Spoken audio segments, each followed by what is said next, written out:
우리는 다 빈손으로 태어나죠.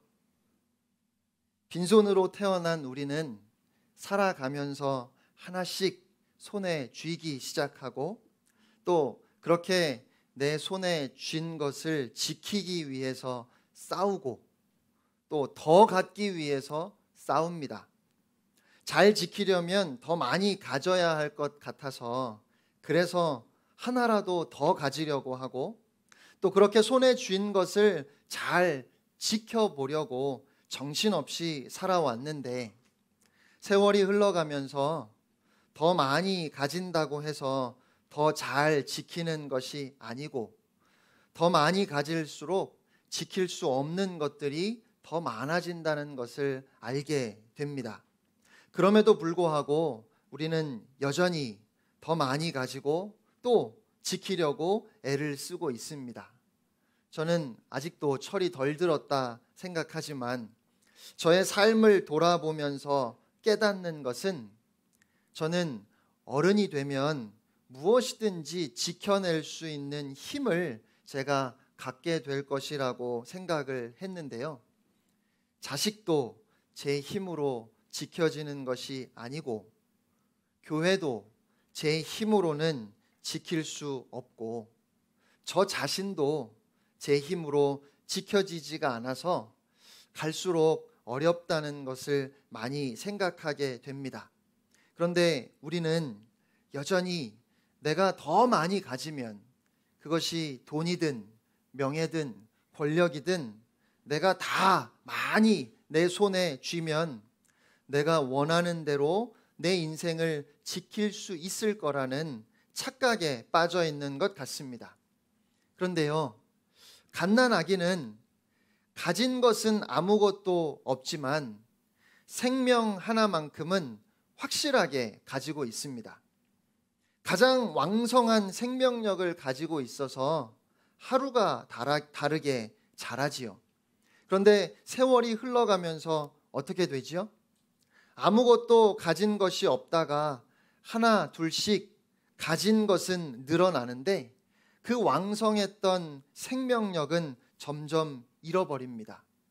그래서 어떻게 생각하면 내 생명과 맞바꿔서 지금 우리가 손에 쥐고 있는 것을 가진 것인데 지금 내가 가지고 있는 것들이 내 생명을 값으로 지불하고 얻은 결과라고 생각하면 내가 이걸 얻으려고 생명을 잃어가며 여기까지 왔나 하는 생각이 들고 굉장히 허무하지 않을까 싶습니다. 그러니까 결국 지켜야 하는 것은 지키지 못하면서 지킬 수 없는 것들을 지키려고 애쓰며 살아온 게 아닌가 하는 생각을 하게 되고 참 허망하다 싶은 마음이 든다는 겁니다. 그런데 그보다 더 허무한 것이 있습니다. 육신의 생명을 잃어가면서도 영원한 생명을 지키는 일에 아무런 관심이 없는 많은 그리스도인들이 있다는 것입니다. 차라리 영원한 생명이 있다는 것을 모른다면 이해하겠지만 영생이 있음을 알고 있는 그리스도인들이 영원한 생명보다 육신의 생명만을 붙들고 오직 이 땅에서의 성공을 위해 살고 있다면 아니 모르면 억울하지나 않을 텐데 알면서도 그렇게 산다는 건 더 허망한 일이 아닐까 하는 생각이 들어요. 지키지도 못할 육신의 생명을 위해서는 그렇게 애를 쓰면서도 영원한 생명과 진정한 영광을 얻게 할 복음에 대해서는 우리가 아무런 관심 없이 살아가고 있다면 그것이야말로 정말 허망한 일이 아니겠습니까? 베드로전서 1장 4절 말씀처럼 하나님의 사람들에게는 썩지 않고 더러워지지 않고 쇠하지 않는 유업이 있는 줄 믿습니다. 날마다 후패하는 낡아지는 겉사람이 아니라 날로 새로워지는 속사람 때문에 우리는 허무하지 않고 낙심하지 않습니다. 그 산 소망을 누리며 살아가는 하나님의 사람들이 되시기를 주님의 이름으로 축복합니다. 영원한 유업을 받았음에도 육신에 사로잡혀 사는 것이 아니라 영원한 것을 위해서 육신을 잃어버리는 것에 미련을 두지 않고 육신의 삶이 아니라 영생을 위해 살아가는 저와 여러분이 되시기를 바랍니다. 여러분, 복음을 모르면 세월이 흘러갈수록 허무해집니다. 하지만 복음을 알면 세월이 갈수록 우리가 더 빛이 납니다. 더 새롭고 더 강건해집니다. 여러분, 허무해지고 어두워지고 사라질 것들을 위해서 한 번뿐인 인생을 허비하지 말고 우리를 영원히 빛나게 할 것을 향하여 우리의 삶을 집중하는, 그렇게 승리의 길을 걸어가는 여러분이 되시기를 주님의 이름으로 축원합니다. 오늘은 지난주 설교를 조금 보충하려고 합니다. 지난주에는 복음과 함께 고난을 받으라 하신 말씀을 살펴보았는데요. 이번 주는 복음을 지키라 하시는 말씀을 생각해 보려고 합니다. 표현은 다르지만 사실 그 내용은 똑같습니다. 그러니까 지난주에 제가 설교했던 내용을 말만 바꿔서 또 설교하겠다는 건데요. 왜냐하면 이 말씀이 그만큼 중요하기 때문에 그렇습니다. 디모데후서는 바울의 유언과도 같은 편지입니다. 사도 바울은 죽음을 눈앞에 두고 그가 늘 사랑하는 아들, 신실한 믿음의 아들이라고 불렀던 디모데에게 마지막으로 주님의 말씀을 전하고 있습니다. 그런데 그 내용이 복음과 함께 고난을 받으라는 것입니다. 도대체 어떻게 바울은 감옥에 갇혀서 죽음을 기다리면서도 이러한 유언을 남길 수 있었을까요? 그의 가슴에 도대체 무엇이 있어서 사랑하는 아들 디모데에게 너도 나처럼 복음을 위해서 죽으라는 말을 유언으로 할 수 있는가 말입니다. 첫 번째로 저는 오늘 본문 말씀을 통해서 바울의 가슴에 불멸에 대한 깨달음이 있었음을 보게 됩니다. 10절 말씀을 우리 함께 읽겠습니다. 시작. 이제는 우리 구주 그리스도 예수의 나타나심으로 말미암아 나타났으니 그는 사망을 패하시고 복음으로써 생명과 썩지 아니할 것을 드러내신지라. 아멘. 예수님께서 복음을 통하여 생명과 썩지 아니할 것을 드러내셨다. 밝히 보여주셨다고 말씀합니다. 여기서 썩지 아니할 것이라고 번역된 단어의 의미는 불멸, immortality입니다. 그리스도께서 죽음을 패하시고 복음으로 생명과 불멸을 환하게 보여주셨습니다. 불멸, 썩지 않고 더러워지지 않고 낡아 없어지지 않는, 결단코 사라지지 않는 불멸을 오늘 사도 바울은 복음을 통하여 확실하게 보았다는 것입니다. 여러분, 그리스도께서 사망을 패하시고 죽음을 이기시고 복음으로써 불멸을 보여주셨습니다. 그러므로 우리는 죽음을 향해 나아가는 인생이 아닙니다. 복음의 사람들은 죽음을 패하는 자들입니다. 복음을 믿는 사람들은 눈에 보이는 것을 따라가는 사람들이 아닙니다. 복음의 사람들은 불멸의 삶을 살아가는 사람들입니다. 사랑하는 성도 여러분, 복음에 감격이 있고 그 복음을 살아내는 우리는 썩어지고 더러워지고 쇠하여지는, 결국은 다 사라져버릴 것, 지키지도 못할 것들에게 마음을 빼앗기는 것이 아니라 절대로 없어지거나 사라지지 않는 그 불멸을 바라보고 사는 사람들입니다. 여러분이 그렇게 말씀하실지 모르겠어요. 목사님, 좋은 말인 건 알겠는데요, 우리가 다 사람이니까 눈에 보이는 것을 보고 사는 것 아니겠습니까? 사람이니까 좋은 집이 보이고, 사람이니까 좋은 차가 보이고, 사람이니까 눈에 좋아 보이는 것들을 바라보고 사는데 그 불멸이 우리 눈에 안 보이니까 우리가 어려운 거지요. 네, 충분히 공감이 되고 이해할 수 있습니다. 그런데요, 오늘 주님께서 바울을 통해서 말씀하시는 것은 그렇지가 않아요. 이 불멸이 보이지 않는 것이 아니라 보이는 것이라고 말씀하십니다. 10절 말씀을 다시 보세요. 복음으로써 생명과 썩지 아니할 것을 드러내신지라. 복음이 무엇을 드러냈다고요? 생명과 썩지 아니할 것, 불멸을 드러냈다고 말씀합니다. 복음은 우리로 하여금 불멸을 보게 한다는 것입니다. 여기서 드러내다라는 말은 환하게 빛을 비추다라는 뜻입니다. 캄캄한 밤에 집에 들어가면 아무것도 안 보여요. 그런데 불을 켜면, 요즘은 자동으로 불이 켜지는 경우가 더 많지만 아무튼 불을 켜면 보이지요? 보입니다. 그러니까 복음은 조명이라는 겁니다. 이 복음이 아무것도 보지 못했던, 아무것도 볼 수 없었던 우리에게 이 불멸을, 이 영원을 밝히 보여주었습니다. 바울은 지금 나는 불멸을 보았다고 증거하고 있는 겁니다.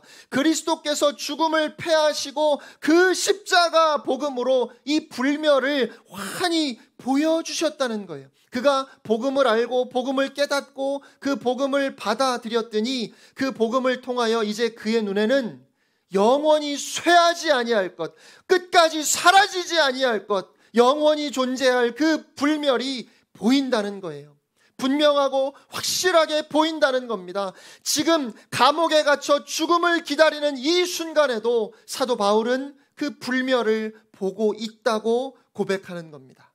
그러니까 그냥 우리 눈에 보이는 것 다 사라지고 없어질 것을 바라보지 말고 우리 주님께서 복음으로 우리에게 보여주신 그 영원한 생명, 영원히 썩지 않고 쇠하지 않고 사라지지 않는 하나님의 나라를 바라보고 살아가라는 것입니다.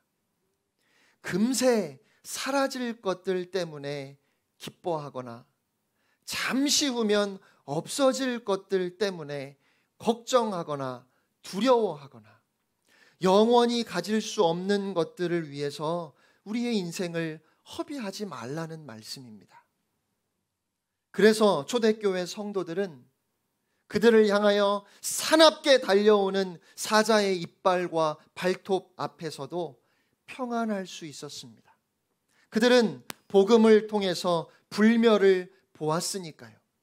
그들은 죽음으로 소멸되는 것이 아니라 영원히 살 것을 확신했으니까요. 콜로세움 경기장에 수많은 로마 시민들이 모여서 그들을 죽이라고 소리칠 때 그들은 그 소리에 마음을 빼앗겨 두려워한 것이 아니라 예수님께서 죽음을 패하시고 복음으로써 밝히 드러내신 이 생명과 불멸 때문에 그들에게 영생의 소망이 있었기 때문에 담대할 수 있었습니다.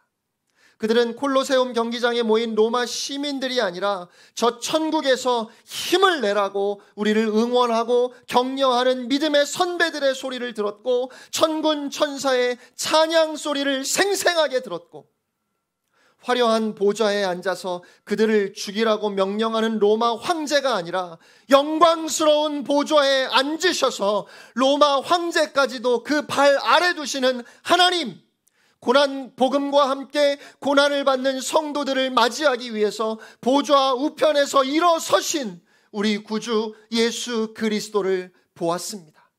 그래서 그들은 죽음 앞에서도 담대할 수 있었고 평안할 수 있었습니다. 사랑하는 성도 여러분, 복음이 오늘 우리에게 무엇을 보여주고 있습니까? 복음은 우리로 하여금 참 생명을 보게 합니다. 복음은 우리로 하여금 썩지 않을 것, 불멸을 보여줍니다.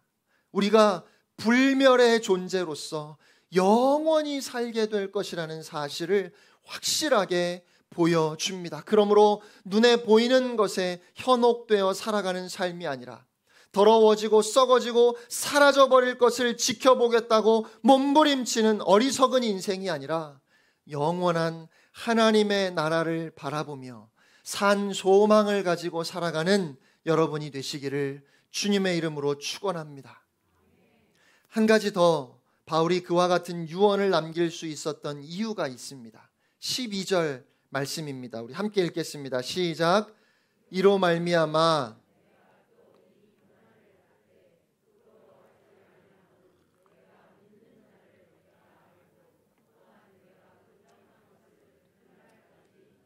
능히 지키실 줄을 확신함이라. 아멘.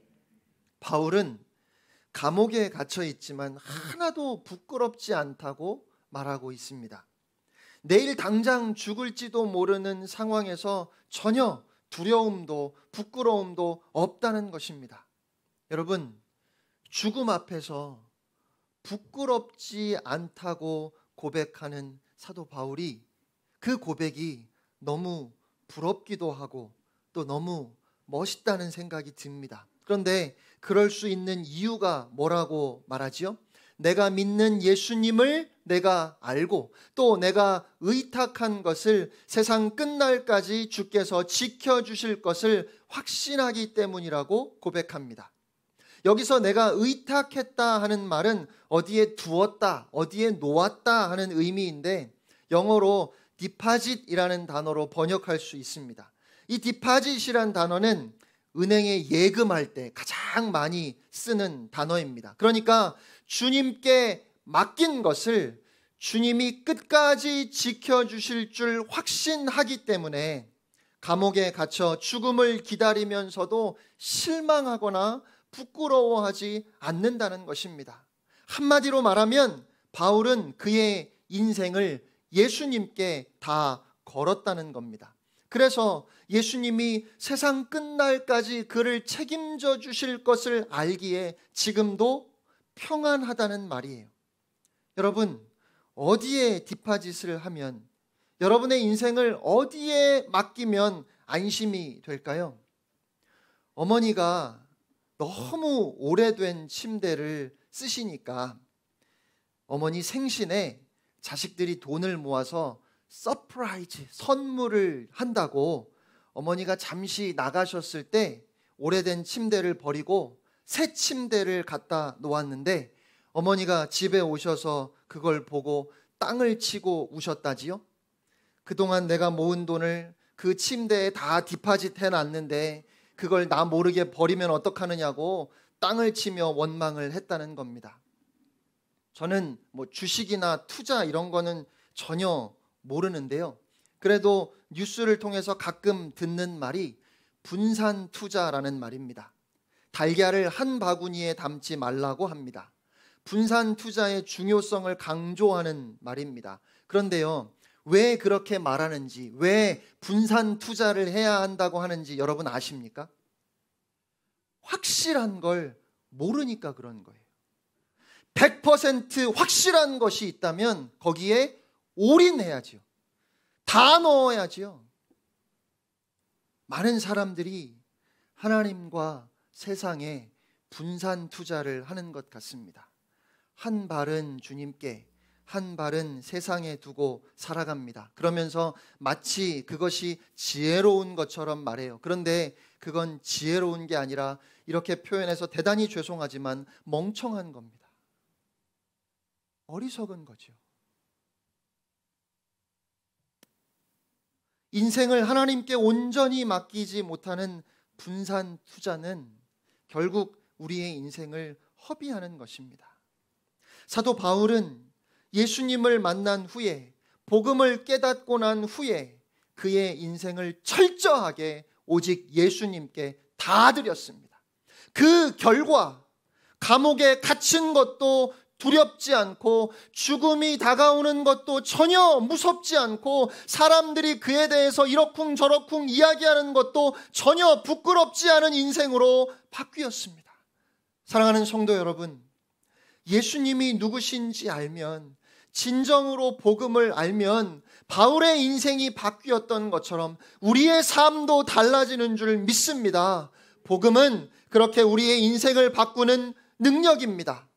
아무것도 없는데 뭐가 저렇게 좋은지, 왜 그렇게 행복한지, 세상이 보기에 보잘것없고 초라하기 그지없는데도 부끄러움 없이 당당하게 살아가는 삶, 그것이 바로 예수 그리스도를 아는 사람, 복음을 아는 사람, 하나님의 사람들의 진정한 삶의 모습인 줄로 믿습니다.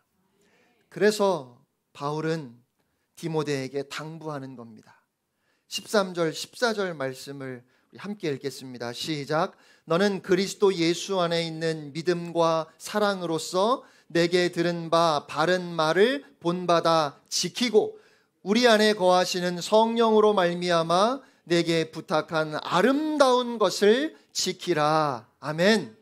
내게 들은 바 바른 말을 본받아 지키고 너에게 부탁한 아름다운 것을 지키라고 했습니다. 여러분, 디모데가 바울에게 들은 바른 말이 무엇일까요? 복음입니다. 디모데에게 부탁한 아름다운 것이 무엇일까요? 복음입니다. 그러니까 복음을 지키라는 겁니다. 디모데야, 재산이나 평판이나 건강이나 심지어 생명을 지키기 위해서 비겁하게 타협하며 살지 말고 너는 바른 말과 아름다운 것을 지키기 위하여 곧 십자가의 도와 복음을 위하여 너의 생명을 걸어라. 그렇게 말씀하는 것입니다.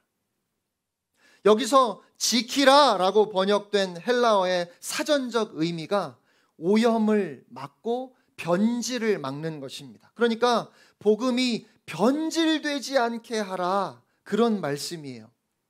우리는 끊임없이 바르고 선한 것, 아름다운 것을 변질시키고 오염시킵니다. 여러분, 이스라엘은 단 한순간도 하나님을 버린 적이 없습니다. 다만 하나님과 바알과 아세라와 맘몬을 함께 믿었을 뿐입니다. 분산 투자를 한 겁니다. 하나님과의 언약을 그렇게 왜곡하고 변질시켰습니다. 그러면서도 자신들은 하나님을 버린 적이 없다고 자신 있게 말했습니다. 마치 오늘 재물과 하나님을 겸하여 섬기고 있는 우리들처럼 말입니다. 바울이 생명을 걸고 그리스도의 복음을 전하여 교회를 세우고 복음을 살아내야 한다고 당부했는데 얼마 지나지 않아서 율법주의가 교회를 어지럽혔고, 바울은 복음의 은혜를 전하였는데 교회는 도덕적인 타락과 방종을 용납했습니다. 바울은 복음의 능력을 전하였는데 교회는 신비주의와 은사주의에 빠졌습니다. 그래서 오늘 바울은 디모데에게 당부하는 것입니다. 내가 너에게 전하였던 그 바른 복음을, 너에게 부탁한 아름다운 복음을 지켜라. 복음이라는 용어를 지키라는 것이 아니라 그 복음의 본질을 지키라는 것입니다. 복음이 오염되지 않게 하고 복음이 변질되지 않게 하라고 오늘 주님은 우리에게 그렇게 말씀하십니다. 그러면 어떻게 지킬 수 있을까요? 바른 복음을, 이 아름다운 복음을 우리가 어떻게 지킬 수 있을까요? 결단하면 될까요? 부단히 노력하면 되겠습니까? 13절, 14절 말씀을 다시 보겠습니다. 13절입니다. 너는 그리스도 예수 안에 있는 믿음과 사랑으로서 내게 들은 바른 말을 지키라. 여러분, 다짐해야 합니다. 결단해야 합니다. 부단히 애를 쓰고 힘써 이루어 가야 합니다. 그런데 우리 힘으로가 아닙니다. 그리스도 예수 안에 있는 믿음과 사랑으로서 우리가 그리스도 예수 안에 있어야, 그래야 바른 복음을 지킬 수 있습니다. 14절에서는 뭐라고 말씀하시죠? 우리 안에 거하시는 성령으로 말미암아 아름다운 것을 지키라. 우리의 힘으로 되는 것 아니고 우리 안에 계신 성령님으로 말미암아, 성령님이 우리 안에 거하셔야, 우리 안에 계신 성령 하나님께 우리가 복종할 때 아름다운 복음을 지킬 수 있습니다. 사도 바울이 13절과 14절을 통해서 재미있는 표현을 쓰고 있습니다. 우리는 그리스도 예수 안에 있어야 하고 성령님이 우리 안에 계셔야 합니다. 내 안에 성령님이 계셔야 하고 나는 그리스도 예수 안에 있어야 하는 신비한 합체를 말씀하고 있습니다. 그러니까 우리가 하나님으로 안과 밖이 꽉 차야 한다는 그런 말씀인 것 같아요. 그럴 때 우리는 세상의 헛된 것을 지키기 위해서 우리의 인생을 허비하지 아니하고 바른 복음을 지키고 아름다운 복음을 지키는 영광스러운 삶, 불멸의 삶을 살아가게 될 줄로 믿습니다. 그러므로 사랑하는 성도 여러분, 다시 복음 앞으로 나아갑시다. 우리 주 그리스도 예수께서 죽음을 패하시고 복음으로 환히 보여주신 생명과 불멸을 바라봅시다. 오직 예수님께 여러분의 인생을 다 거십시오. 올인하십시오. 그리스도 예수 안에 거하셔야 합니다. 우리 안에 계신 성령님께 철저하게 복종해야 합니다. 그렇게 우리가 성령 충만할 때 우리는 복음을 살아낼 수 있습니다. 이번 한 주간도 오직 복음으로 승리하는 여러분이 되시기를 주님의 이름으로 축원합니다. 우리 시간에 우리를 사용하셔서 결단의 찬양 함께 찬양하고 기도하겠습니다.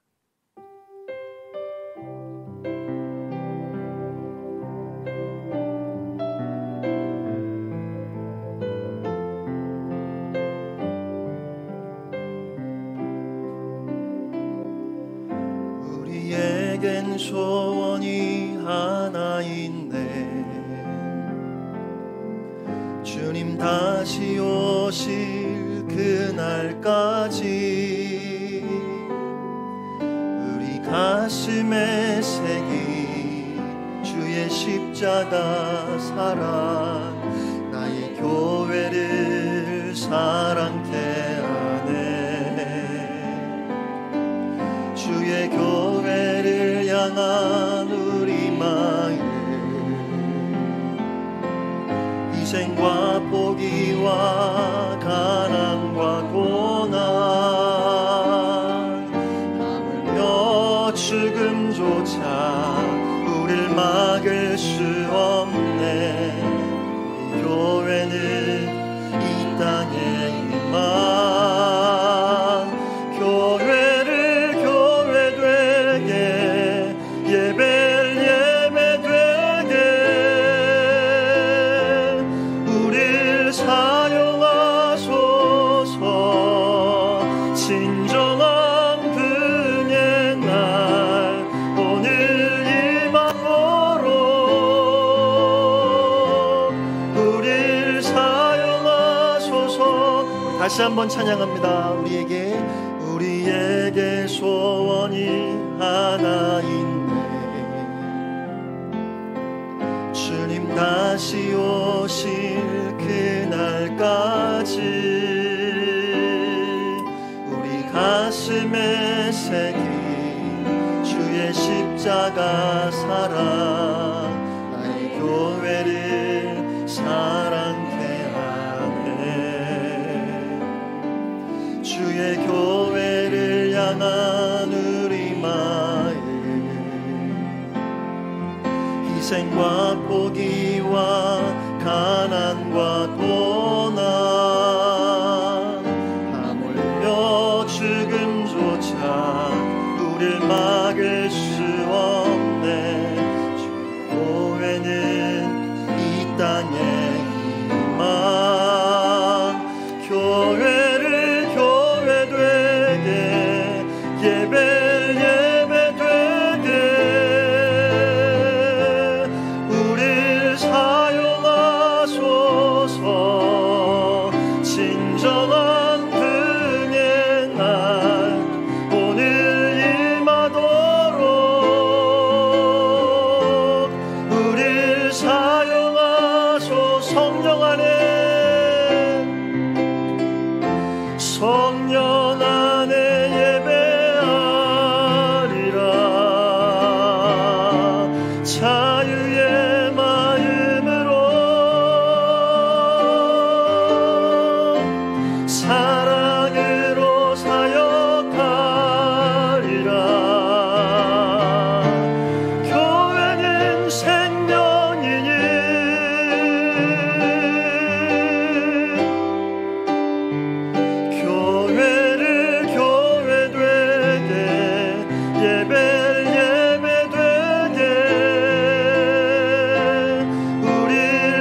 말씀을 기억하고